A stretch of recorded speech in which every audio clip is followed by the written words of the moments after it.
আপনার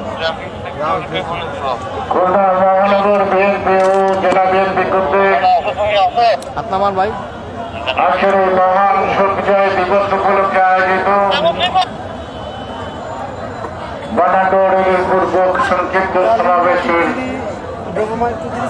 সংগ্রামী সভাপতি মহানগর বিএনপির সংগ্রামী আহ্বায়ক সবার আগে শফিকুল আলম রানা মঞ্চের সামনে আছি বাবু ঈশ্বরচন্দ্র এখানে এরপরে শেষ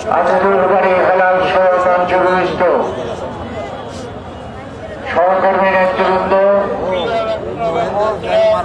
বিভিন্ন অঞ্চল থেকে আগত সহযোগিতার ভাই ও বোনেরা,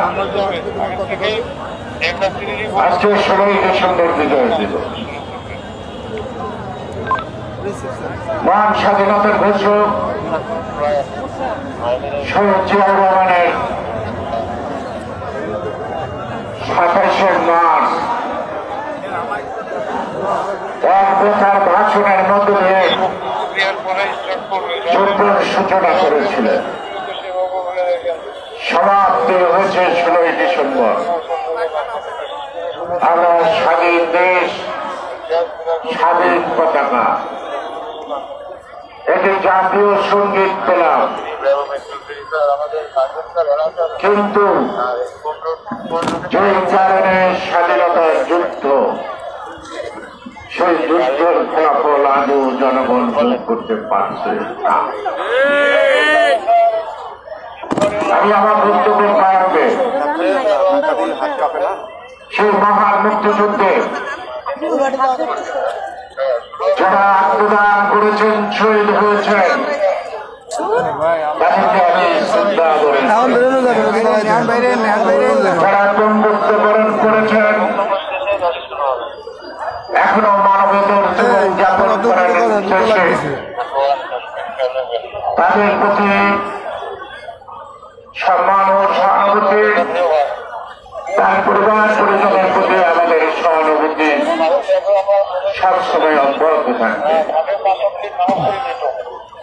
কি কারণে বললাম আমরা স্বাধীনতার ফসল জনগণ বা আমরা কেউ ভোগ করতে পারলাম না? যদি পারতাম তাহলে স্বাধীনতার উত্তর কাল থেকে এই পর্যন্ত আমরা বিরাম সংগ্রাম লড়াই করে যাচ্ছি। এই স্বাধীন দেশে অকাতরে আমার অনেক ভাই জীবন দিল, রক্ত দিল। স্বাধীনতার যুদ্ধে জন্য মা বোনেরা তার সন্তান হারিয়েছে এবং অনেকে মা বাবা হারিয়েছে।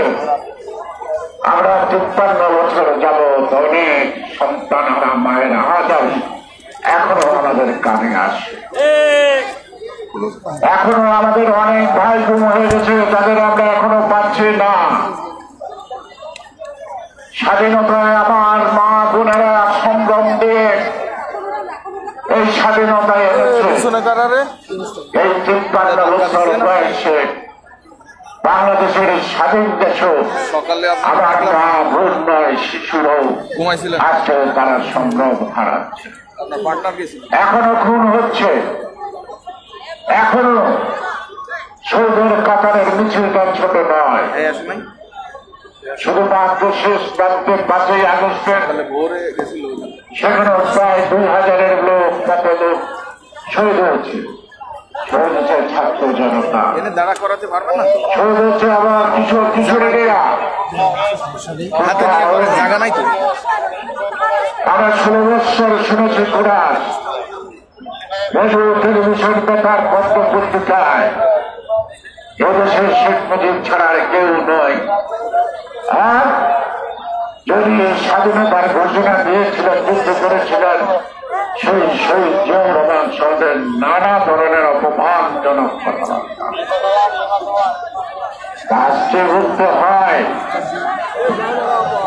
যে শেখ মুজিব স্বাধীনতার ঘোষণা দেয় নাই, এই ব্যাপারে কারো কোনো দ্বিধাদ্বন্দ্ব নাই। এবং জিয়াউর রহমান কেন স্বাধীনতার ঘোষণা দিয়েছিল